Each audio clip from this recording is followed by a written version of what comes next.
मार्च का महीना था। आसमान में काले बादल छाए थे, जिसके कारण रात आम दिनों की अपेक्षा ज्यादा गहरी नजर आती थी। ट्रक ड्राइवर पूरन सिंह अपने हेल्पर गुड्डू के साथ ट्रक लेकर निकल पड़ा था। पूरन भैया, मालिक को माल अर्जेंट चाहिए, कल सुबह तक माल डिलीवर करना है। हाँ हाँ ठीक है, सबको जल्दी ही रहती है, देखते हैं, कोशिश करते हैं। पूरन ने ट्रक की स्पीड बढ़ाई और ट्रक हवा से बातें करते आगे बढ़ने लगा। अरे ये क्या, इधर तो पुलिया टूटी हुई है, अपना ट्रक लोडेड है, इधर से जाना ठीक नहीं रहेगा। अभी क्या करें? फिर वो जंगल वाला रास्ता ले लेता हूँ, थोड़ा सुनसान है लेकिन कोई बात नहीं, और हमें जल्दी भी है। ट्रक ने रास्ता बदल लिया था।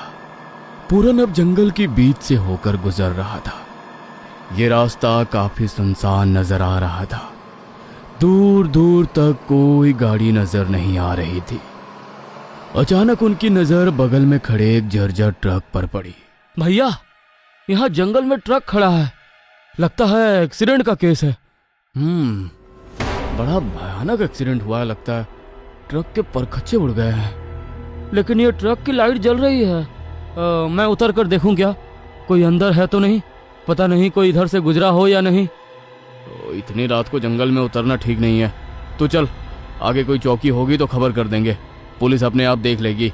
पता है ना, ऐसे रास्तों पर लुटेरे भी ताक लगाए बैठे रहते हैं। पूरन ने ट्रक आगे बढ़ा दिया। कुछ ही दूर चले होंगे कि अचानक ट्रक का टायर पंचर हो गया और जोरदार धमाके के साथ ट्रक वहीं रुक गया। अरे भैया, लगता है टायर गया। अरे अब क्या होगा, ये तो पंचर हो गया।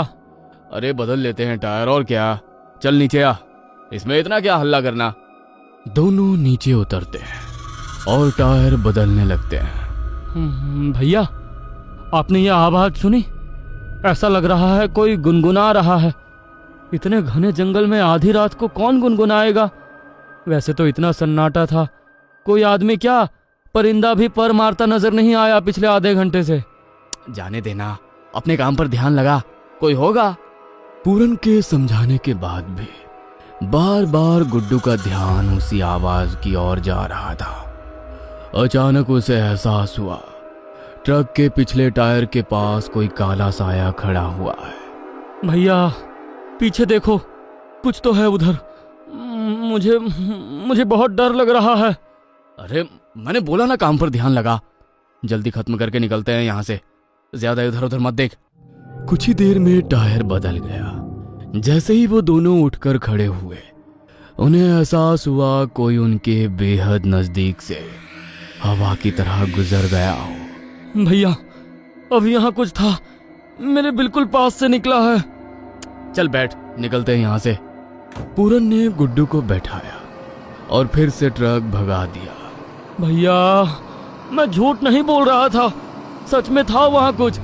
ये जगह सही नहीं है, मुझे लग रहा है चाहे लंबा रास्ता ले लेते, लेकिन हमें यहाँ नहीं आना था। मैं जानता हूँ वहाँ कुछ था, लेकिन मैंने जानबूझकर उधर ध्यान नहीं दिया। जो तू महसूस कर रहा था वो मैं भी महसूस कर पा रहा था। उधर देख, शीशे में मुझे अभी भी कोई ट्रक के पीछे दौड़ता नजर आ रहा है। पूरन की बात सुनकर गुड्डू ने बैक मिरर में देखा, एक डरावना सा काला साया उनकी ट्रक के पीछे दौड़ता हुआ आ रहा था। अब तो गुड्डू के होश उड़ गए थे। भैया, कुछ करो, मुझे बहुत डर लग रहा है, मैं मरना नहीं चाहता। भैया चुपचाप बैठा रहे, वो हमें डराने के लिए ही ये सब कर रहा है। भरोसा रख, कुछ ना होगा। ये काले साए आत्मा, इनकी ताकत हमारा डर है। अगर डर गया तो ये हावी हो जाती है। बस खुद को मजबूत बनाए रख, समझ गया? पूरन की बात मानकर गुड्डू चुपचाप ट्रक में बैठा रहता है। थोड़ी देर बाद गुड्डू ने देखा, ट्रक के पीछे दौड़ता वो काला साया अचानक ही गायब हो गया है। जिसे गायब देख अब गुड्डू की जान में जान आ गई थी। अभी वो 2-3 किलोमीटर ही आए होंगे कि एक बार फिर झटके देकर उनका ट्रक बंद पड़ जाता है। ये फिर से बंद क्यों हो गया? मुझे लग रहा है आज हमारा दिन ही खराब है। मैं ट्रक से नीचे नहीं आऊंगा भैया, चाहे जो हो जाए, सुबह तक यहीं बैठते हैं हम। अरे उतर कर देखते हैं ना, क्या परेशानी है, गाड़ी है, बिगड़ जाती है कई बार। तू कब से इतना डरपोक हो गया? दोनों नीचे उतरकर देखते हैं, लेकिन उन्हें कुछ समझ नहीं आ रहा था कि ट्रक में खराबी क्या हुई है। अचानक पीछे से एक ट्रक का हॉर्न सुनाई पड़ता है। भैया, लाइट नजर आ रही है, कोई ट्रक आ रहा है, हम मदद मांगते हैं। गुड्डू सड़क के बीच आकर हाथ हिलाने लगता है, लेकिन पीछे से आ रहा ट्रक बार बार उन्हें हॉर्न दे रहा था। कुछ ही पलों में ट्रक बिल्कुल नजदीक आ गया था। पीछे आ रहे ट्रक को देखकर गुड्डू की आंखें खुली रह जाती हैं। ये तो वही ट्रक है ना जो वहां खड़ा हुआ था। इसका तो एक्सीडेंट हुआ था। इसकी हालत देखो, पुर्जा पुर्जा बिखर चुका है, लेकिन ये चल कैसे रहा है? पता नहीं, कुछ ठीक नहीं लग रहा है। अब साइड हो जाते हैं, निकल जाने दे इसे, हम अपने ट्रक में ही चलते हैं। वो दोनों सड़क के किनारे जाकर खड़े हो गए थे, लेकिन पीछे से आ रहा ट्रक ऐसा लगता था उनकी ओर ही बढ़ रहा है। काफी नजदीक आने पर भी जब ट्रक ने साइड नहीं दी तो वो दोनों अपनी जान बचाने को जंगल की ओर दौड़ पड़ते हैं। भैया, आपने देखा? ड्राइवर सीट पर तो कोई था ही नहीं। बिना ड्राइवर के कैसे चल रहा है ये ट्रक? पता नहीं, अभी किसी तरह अपनी जान बचा। दौड़ते हुए वे दोनों घने जंगल में आ गए थे। पीछे दौड़ रहा ट्रक भी दिखना बंद हो गया था, लेकिन भागने के चक्कर में वे दोनों अलग अलग हो गए थे। लेकिन वो दोनों रास्ता भटक चुके थे। अचानक गुड्डू को सामने एक आदमी दिखाई दिया जो लकड़ियां काट रहा था। भाई, इतनी रात को जंगल में क्या कर रहे हो? तुम्हें डर नहीं लगता? डर कैसा, अब तो ये जंगल ही मेरा घर है। तुम थके हुए लग रहे हो, मेरे साथ चलो, तुम्हें आराम करना चाहिए। उस रहस्यमयी सी मुस्कान में जाने क्या सम्मोहन था। गुड्डू बिना कुछ सोचे उसके साथ साथ चलने लगा था। वो सामने रोशनी दिखाई दे रही है, वही घर है मेरा। तुम आज रात यहीं रुक जाओ। ठीक है, बहुत अच्छा हुआ तुम मिल गए। मुझे तो लगा था पता नहीं कैसे यहाँ से बाहर जा पाऊंगा। तुम जानते नहीं क्या देखकर आ रहा हूँ मैं। जानता हूँ, ट्रक दिखाई दिया था ना? हाँ, लेकिन तुम्हें कैसे पता? मुझे सब पता है। कई साल पहले शॉर्टकट लेने के लिए वो ट्रक इस रास्ते पर आया था। ड्राइवर को झपकी लग गई और तेज रफ्तार में दौड़ता ट्रक पेड़ से टकराकर पलट गया। ड्राइवर ट्रक में ही खून से लथपथ घंटों तक मदद का इंतजार करते करते भगवान को प्यारा हो गया। ट्रक की हालत इतनी खराब थी कि मालिक ने उसे यहीं जंगल में छोड़ गया। किसी ने उस ट्रक की सुध नहीं ली। कहने को तो वो ड्राइवर मर गया, लेकिन उसकी आत्मा आज भी इस रास्ते पर रात में जी उठती है और अपना ट्रक लेकर निकल पड़ती है। ड्राइवर की आत्मा इसी जंगल में फंस कर रह गई है और हर रात नए शिकार पर निकलती है। ये लो, बातों बातों में हम पहुंच भी गए। चलो अब अंदर चलते हैं। गुड्डू उस झोपड़ी में जाने ही वाला था कि तभी उसके कानों में एक आवाज गूंज। गुड्डू, कहाँ चला गया था तू? यहाँ आ मेरे पास। कहाँ जा रहा है? अरे, ये तो पूरन भैया की आवाज है। पीछे मुड़कर मत देखना, वो तुम्हारा दोस्त नहीं, जंगल का छलावा है। बस चुपचाप मेरे साथ चलो, वरना आज रात तुम उसका शिकार बनोगे। गुड्डू, मैंने कहा वहीं रुक जाओ। कहाँ जा रहा है? बात किससे कर रहा है तू? गुड्डू! पूरन के जोर से चिल्लाने पर गुड्डू पीछे मुड़कर देख लेता है। सामने उसका दोस्त पूरन खड़ा था। पूरन ने हाथ गुड्डू की ओर बढ़ाया तो गुड्डू ने मुड़कर उस आदमी की ओर देखा, लेकिन अभी वहां कोई आदमी नहीं था। किधर जा रहा था? पता है ना ये घना जंगल है, अंदर ढेरों जंगली जानवर है। तुझे कुछ हो जाता तो? वो आदमी मुझे अपनी झोपड़ी में ले जा रहा था। किधर है झोपड़ी? ना उधर कोई आदमी था ना झोपड़ी। किस चक्कर में फंसने जा रहा था मेरा दोस्त? भैया, आपको दिखा नहीं मैं जिससे बात कर रहा था? तेरे साथ कोई नहीं था। अरे तू अकेला बात करता जा रहा था। पूरन की बात सुनकर गुड्डू और भी डर जाता है। आप ना आते तो पता नहीं वो क्या करता मेरा। मुझे तो सामने एक झोपड़ी नजर आ रही थी। पूरन और गुड्डू बुरी तरह घबरा गए थे। तभी एक बार फिर उन्हें पीछे से आती लाल रोशनी दिखाई देती है। भैया, वो ट्रक फिर से हमारी तरफ आ रहा है, भागो यहाँ से।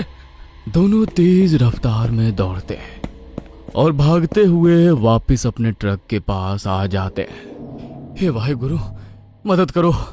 गुड्डू, एक बार फिर से ट्रक स्टार्ट करता हूँ, क्या पता स्टार्ट हो जाए। पूरन जाकर ट्रक स्टार्ट करता है। कई बार कोशिश करने के बाद अचानक ट्रक स्टार्ट हो जाता है। जल्दी करो भैया, वो हमारे नजदीक आ रहा है। अचानक पूरन को सामने एक आदमी नजर आता है जिसका पूरा शरीर खून से लथपथ था। कपड़े फटे हुए थे और चेहरा बिगड़ गया था। ये कौन है? यहाँ कैसे आ गया?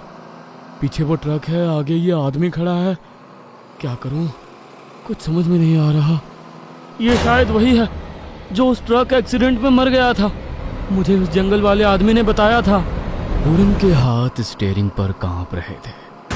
आगे खून से लथपथ वो आदमी खड़ा था और पीछे से हॉर्न बजाता हुआ वो भयानक ट्रक उनकी तरफ बढ़ता चला आ रहा था। भैया, कुछ करो, नहीं तो आज हम नहीं बचेंगे। पूरन की आंखों में डर था, लेकिन अचानक उसने गहरी सांस ली और खुद को संभाला। गुड्डू, डरना मत। याद है मैंने क्या कहा था? इनकी ताकत हमारा डर है, अगर हम डर गए तो सब खत्म। पूरन ने एक झटके में एक्सीलेटर दबा दिया। भैया, पागल हो गए हो क्या? सामने आदमी खड़ा है, क्या पता सच में कोई घायल ही हो जो मदद मांगने आया हो। हम किसी को इस तरह मार नहीं सकते। वो आदमी नहीं है, वो हमें रोकने का जाल है। ये सब छलावा है गुड्डू।